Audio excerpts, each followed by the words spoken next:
రాసింది ఆయన దిగి వచ్చి సంధి చేసుకున్నాడు. నువ్వు తప్పు చేసేవరా, నీవు నేను ఏకం కావాలి, నువ్వు నా దగ్గరికి రావాలి అని ఎవరి ద్వారా? యేసుక్రీస్తు ద్వారా సంధి చేసుకోవటానికి ఆయన అంటే శిలువలో సంధి అంటే బాలునికి దేవునికి సంధిని ఏర్పాటు చేశారు. ఇక్కడ ఈ విషయాన్ని మనకు గమనించాలి. శిలువలో మొదటిది ఏముంది, రెండవది, మూడవది, నాలుగవది, ఐదవది సంధి. సంధి ఇక్కడ ఉన్నట్టు అనుకుంటారు. అదే కొంచెం రెండవ అధ్యాయంలో ఉంటుంది. 2వ అధ్యాయం 13వ ఉంటుంది.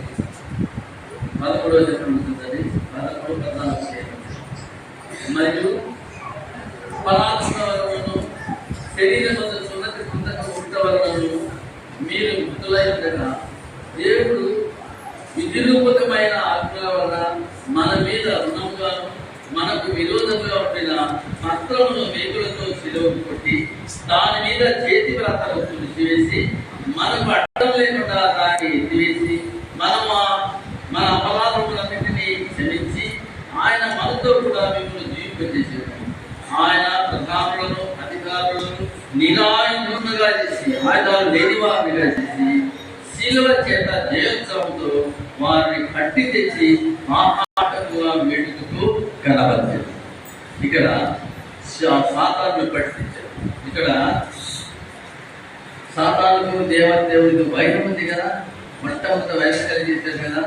నీకును స్త్రీకి, నీ సంతానమునకును ఆమె సంతానం వైరం కలిగజేస్తాను కదా. ఈ వైరం ఉంది స్త్రీకి మానవుడికి. అంటే స్త్రీ సంతానం ఎవరు? ఒక యేసుక్రీస్తు. మన అందరము పురుష సంతానం. మీ స్కూల్లో వెళ్ళండి, మీ సర్టిఫికేట్లో చూడండి,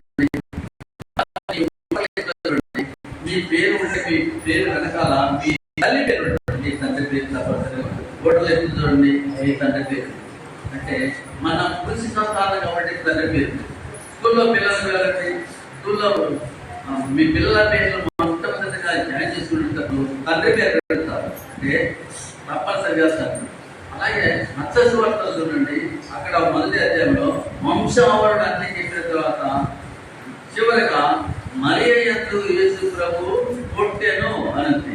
మరియ యందు యేసు ప్రభు పుట్టెను అంటే యేసుకు పుట్టెను అని అందరికేమో ఆయన పుట్టెను. అబ్రహాం యాకోబు ఇస్సాకు యాకోబు అంటే ఇట్లా వరుసగా చెప్పండి. చివర మాత్రం అక్కడ మరియ యందు యేసు ప్రభు జన్మించెను అని యేసు ప్రభు పుట్టాడు అని. అంటే ఆ స్త్రీ సంతానం అంటే యేసు ప్రభు. అంటే పురుష సంపర్కం లేకుండా, బీజం లేకుండా, అంటే విత్తనం లేకుండా జన్మించినటువంటి వాడు యేసు.